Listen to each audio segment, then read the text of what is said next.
Even if you didn't own a home at the time, you probably remember the housing crisis of 2008. Deb Grimme here with Edina Realty.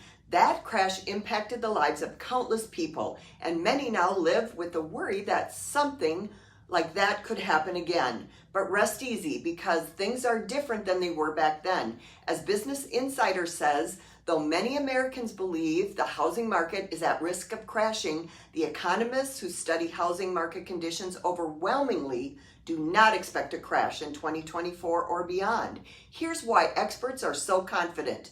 For the market and home prices to crash, there would have to be too many houses for sale, but the data doesn't show that's happening. Right now, there's an undersupply, not an oversupply like at that time.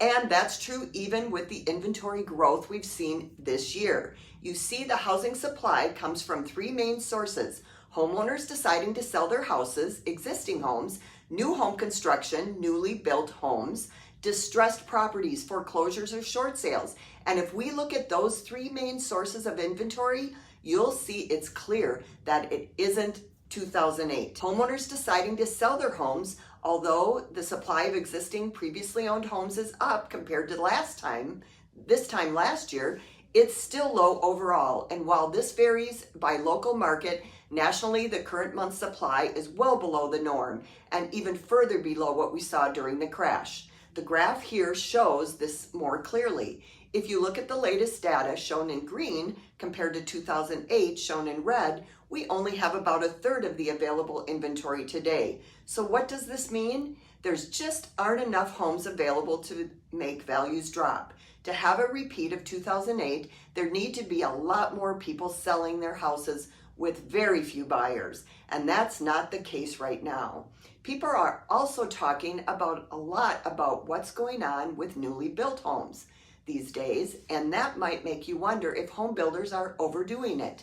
Even though new homes make up a larger percentage of the total inventory than the norm, there's no need for alarm, and here's why. The graph uses the data from the census to show the number of new houses built over the last 52 years. The orange on the graph shows the overbuilding that happened in the lead up to the crash. And if you look at the red in the graph, you'll see that builders have been underbuilding pretty consistently since then. There's just too much of a gap to make up. Builders aren't overbuilding today, and they're catching up. A recent article from Bankrate says, what's more, builders remember the Great Recession all too well, and they've been cautious about their pace of construction. The result is an ongoing shortage of homes for sale. What about distressed properties, foreclosures, and short sales?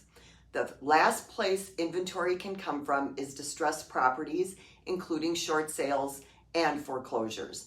During the housing crisis, there was a flood of foreclosures due to lending standards that allowed many people to get a home loan they couldn't truly afford.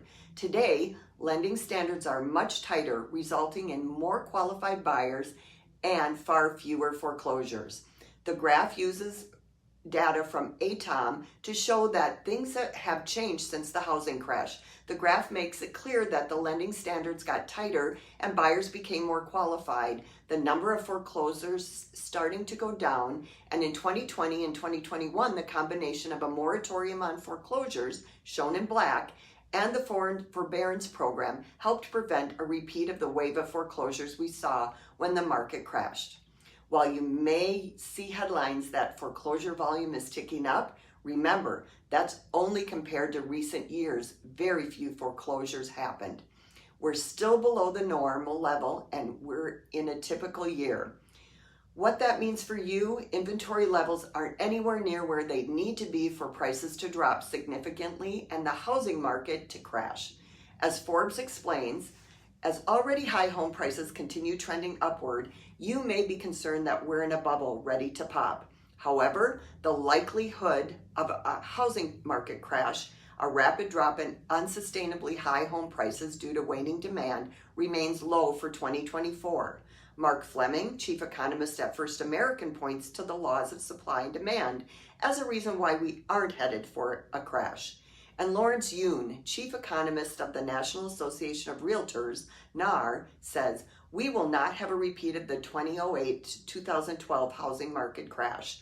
There are no risky subprime mortgages that could implode, nor the combination of massive oversupply and underproduction of homes. Bottom line, the market doesn't have enough available homes for a repeat of the 2008 housing crisis, and there's nothing that suggests that will change. That's why housing experts and inventory data tell us there isn't a crash on the horizon.